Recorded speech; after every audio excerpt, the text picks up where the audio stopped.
Of, bu nə deyə işte problem. Elə hər şey hamı düşüb mənim üstümə, bütün qanımı qaraldırlar. Çıxacam vəbşi bu işdən.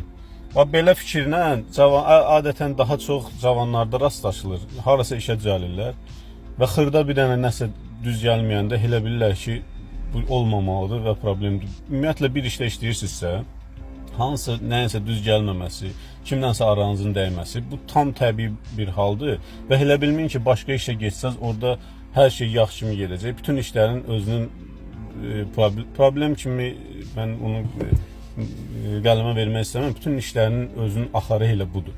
Yəni bu normal qəbul eləyin. Əgər həqiqətən də işdən çıxmaq qərarına gəlirsinizsə, başqa işinizi, daha uyğun işinizi əvvəlcə qurun, heç çıxmamışdan. Ondan sonra yenə də qərarı verin, amma bu problemlərlə əlaqələndirməyin və sadəcə özünüzü daha yüksək səviyyədə görməyinizlə əlaqələndirin.